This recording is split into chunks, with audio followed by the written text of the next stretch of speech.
The scent of old wood and dust filled the air as David pushed open the creaking attic door. Sunlight streamed through the small round window, illuminating stacks of boxes, yellowed newspapers and forgotten furniture covered in white sheets. He hadn't been up here in years, not since he was a boy, chasing imaginary monsters beneath the wooden beams. But now, at 38, he had returned for something far less playful, to clean out his grandmother's house after her passing. As he sorted through worn photo albums and rusted tin boxes, his hand brushed against a thick envelope tucked inside a hollowed-out book. It was sealed in wax, slightly faded, and addressed in elegant handwriting, "For when the time is right." Curiosity seized him. Carefully, he opened the letter and unfolded its brittle pages. The handwriting was shaky, but unmistakably deliberate. As he began to read, his breath caught in his throat. "My name is Thomas Everett. If you're reading this, then decades have passed since I disappeared. I never abandoned my family. I was forced to leave. What you've been told is only part of the truth." David's heart pounded. His grandfather, the man everyone believed had walked out on the family without a word, was writing from the grave, not with excuses, but with a confession. The letter spoke of political danger, betrayal, and a decision made to protect his loved ones at great personal cost. David sank to the floor, stunned. Everything he had believed for 40 years about shame, abandonment, and silence suddenly cracked open. The attic was no longer just a place for memories. It was a vault of truth waiting to be revealed. And this letter, it was only the beginning. David couldn't sleep that night. The letter from the attic replayed in his mind like an unfinished film, fragmented, haunting, urgent. He read it again by the dim light of a bedside lamp, trying to grasp the full meaning of every word. His grandfather, Thomas Everett, hadn't vanished out of selfishness. He had run. To protect them all from something bigger than any of them had ever imagined. The next part of the letter was even more shocking. In 1983, I was falsely accused of espionage during a covert government operation. I had access to classified documents from my time working with a defense contractor. Someone wanted to silence me and use me as a scapegoat. When I realized what was happening, I had to disappear. I couldn't risk bringing danger to your grandmother or your mother. David's hands trembled. The letter mentioned a hidden network of people who had helped Thomas escape. An old friend in the Canadian Border Patrol, a retired journalist who once covered Cold War scandals, and a woman only referred to as M.E., who had orchestrated the paperwork for his new identity. In the family's version of the past, Thomas was a man who cracked under pressure, an irresponsible husband who had abandoned his wife and child without a goodbye. But the letter told a different story, of a man carrying the weight of sacrifice, fleeing not out of fear for himself, but out of love. David thought of his mother, who had spent her whole life believing her father had left them willingly. She would sit in silence whenever his name came up, her expression a mix of sadness and quiet resentment. How would she react if she knew the truth? By sunrise, David had made a decision. He would find out everything he could about what had really happened. The letter wasn't just a farewell, it was a trail of breadcrumbs left for someone to follow. Thomas Everett had lived in the shadows for decades, and now, perhaps, it was time for him to be seen. David sat at the kitchen table, surrounded by the scattered contents of the attic, files, boxes, maps, and photographs. The letter had lit a spark in him, and he couldn't let it die. He needed to follow its trail, no matter where it led. Somewhere between the faded ink and dusty corners was a story worth uncovering, a truth long buried. Among the attic clutter, he found a small wooden box with a rusted clasp. Inside were several items: a Canadian quarter from the 1980s, an old train ticket stub marked Montreal Central, and a Polaroid photo of a man, mid-40s, bearded, with tired eyes, standing beside a payphone. On the back, written in faint pencil, 1984, first safe contact made. But it was the folded map that caught David's attention most. A hand-drawn line traced a route from upstate New York to a remote area of Quebec. 3 locations were marked with red dots, one of them labeled ME, the same initials mentioned in the letter. At the bottom of the map, a cryptic phrase was written, "Truth is safe with the ones who remember." David's instincts told him this wasn't just a message, it was a challenge, a code, a way to uncover the network that had protected his grandfather.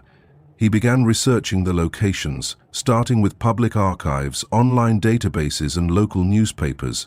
Each clue added a new layer to the mystery. One article from 1983 reported an explosion at a defense contractor's facility, later ruled an accident. But according to the letter, that explosion was a cover-up for missing files. A second article mentioned a whistleblower who vanished days before a congressional hearing. The name wasn't Thomas Everett, but the details matched perfectly. In time, David reached out to a Canadian historian specializing in Cold War intelligence. After exchanging several emails, the man responded with something chilling. "I've seen the name Everett before, in a restricted archive. Meet me in person. Some things can't be shared over a screen." David booked a flight the next day. The clues were no longer just artifacts. They were living pieces of history, signposts pointing to a life once erased, now waiting to be reclaimed. And David knew, without a doubt, he was getting closer. The cold wind of Quebec cut through David's coat as he stepped off the bus in the small, snow-covered town of Saint-André-du-Lac. It felt like he had stepped back in time, wooden houses, narrow roads, and the kind of silence only winter could bring. In his pocket, he clutched a slip of paper with an address and a name, Martin Lefebvre, the Cold War historian who had agreed to meet him. Martin welcomed David into his warm, book-filled cabin with quiet curiosity. Over hot coffee, he pulled out a folder labeled Case 1147 TT and slid it across the table. "I've been waiting for someone to come looking for this," Martin said, his voice low. "There was a man, many years ago. He never gave his real name, but I believe it was your grandfather. He had a way of speaking. Careful, intelligent, always watching. He asked me to hold on to this file, said one day someone would come." Inside were copies of forged identity documents, photographs of a cabin by a frozen lake, and a single page, handwritten by Thomas Everett. "If my family ever finds me, tell them I never stopped watching over them. I chose exile so they could have freedom. My silence was the price of their peace." David felt his throat tighten. The emotions he had buried, anger, sorrow, longing, rushed to the surface. "Is he still alive?" he asked. Martin nodded slowly. "He lives just a few miles from here, keeps to himself. Most think he's just another quiet old man, but I knew he was carrying something heavy." The next morning, David stood in front of a small log cabin, heart pounding. He knocked. The door opened slowly. There he was. Older, thinner, grey hair and a cane, but the eyes were unmistakable. Thomas Everett, a man thought dead by the world, a grandfather David never truly knew. Neither of them spoke for a long moment. Then Thomas stepped forward, voice trembling. "You have your mother's eyes." Tears welled in David's eyes as he embraced the man who had once vanished without a trace. For 40 years they had lived in the silence of 2 different worlds.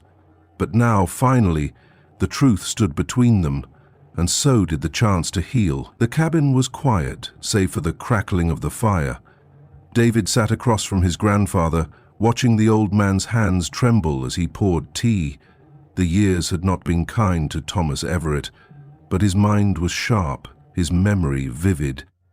For hours they spoke, about the war, the betrayal, the sacrifices, about love lost, years stolen, and the weight of a life lived in the shadows. "I never stopped loving your grandmother," Thomas said, his voice hoarse. "Every birthday, every holiday, I would light a candle and whisper her name. She deserved the truth, but the truth would have cost her everything." David listened, his heart torn between sorrow and awe. His grandfather wasn't the villain of the family story, he was its hidden hero. Misunderstood, misjudged, but never truly gone. In the days that followed, David recorded everything. He took notes, captured old photographs, even found letters Thomas had written but never sent. There was enough for a book, more than that, a legacy. One that told the real story of Thomas Everett, not as a deserter, but as a protector. Back home, David sat with his mother and showed her the letter. At first she was silent, then came the tears. "All these years, I thought he chose to leave me," she whispered. "But he was saving us." Together, they flew back to Canada.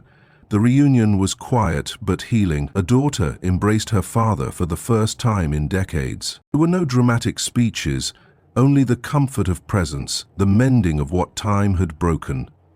Months later, David published his grandfather's story in a memoir titled A Silent Watchman. It told the truth behind the lies, restored a family's name, and gave voice to a man history had nearly erased. The book made headlines, sparking public interest and even a formal apology from a retired government official who admitted the truth had been buried too long. At the book launch, David stood at the podium, holding the same letter he had found in the attic. "Some secrets are meant to protect, not deceive," he said. "But when the time is right, they deserve to be set free. My grandfather gave up everything for us. Today we give him back his name." And so, after 40 years in silence, the truth finally spoke, and this time the world listened. If you enjoyed this chapter of the family secret we hid for 40 years, don't forget to like this video and subscribe to our channel. Your support helps us continue bringing powerful, emotional family stories like this one to life.